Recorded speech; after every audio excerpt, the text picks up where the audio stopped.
Pertama, atas nama pimpinan Komisi Pemberantasan Korupsi, saya mengucapkan terima kasih yang sebesar-besarnya pada tokoh masyarakat, teman-teman LSM, dan seluruh elemen masyarakat yang terus berjuang bersama KPK. Kami tahu bahwa apa yang Bapak Ibu lakukan hari ini, pastilah kami tidak dapat membalasnya. Tapi yakinlah apa yang kita lakukan di KPK selama ini adalah sesuatu yang berguna untuk bangsa dan negara.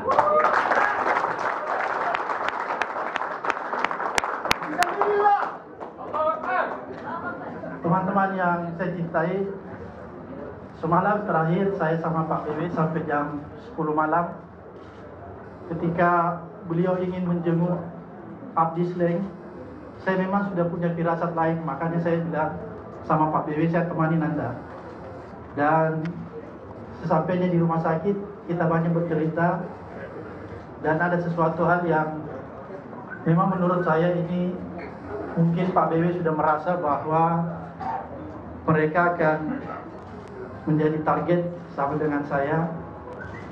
Dan ada hal-hal yang menurut hemat saya yang sulit saya lupakan ketika dia bilang, Pak Bram, ini malam mungkin malam terakhir buat kita bersih. Tapi percayalah bahwa kita di KPK apapun yang terjadi, kita akan terus tegar. Masih banyak pekerjaan rumah yang akan kita lakukan. Dan percayalah, kesaliman tidak akan pernah mengalahkan kebenaran. Karena kebenaranlah sesungguhnya akan tampil pada suatu saat. Dan saya ingin katakan bahwa apa yang terjadi pada hari ini yang menimpa KPK adalah sebuah kesaliman yang tidak bisa dibiarkan sama sekali.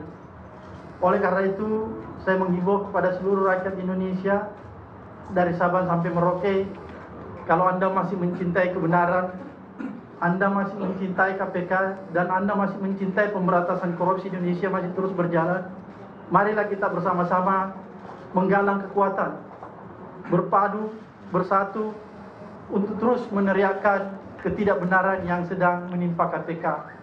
Dan insya Allah, suatu ketika lambat laun, kebenaran akan tampil mengalahkan kesaliman yang sedang dialami KPK. Terima kasih.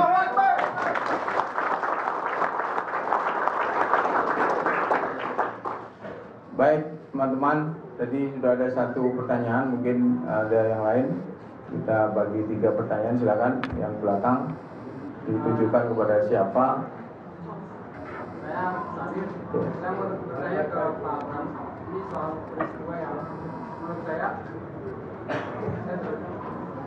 saya peristiwa ini kan lepas dari pengamatan publik, Pak Bram, karena tadi malam seingat saya jam 10 saya masih sempat menerima yang Pak Maulida terkait dengan beberapa kasus, dan mungkin pada saat itu seingat saya Pak W baru keluar dari Cinta. Coba ceritakan lebih, karena ini kan peristiwa yang menurut saya lepas dari pengamatan kita. Apakah pada saat kedua dan polisi, karena yang menangkap adalah polisi, dan saya tahu polisi di intelijen yang luar biasa. Apakah sejak awal Pak Abraham dan Pak William sudah merasa diintai atau diikuti oleh pihak kepolisian? Karena ini peristiwa yang menurut saya tidak mungkin terjadi hanya jam 7.30, ada peristiwa sebelumnya yang pasti. Itu pertama. Yang berikutnya, saya ingin penegasan dari KPK. Tadi Pak Adnan di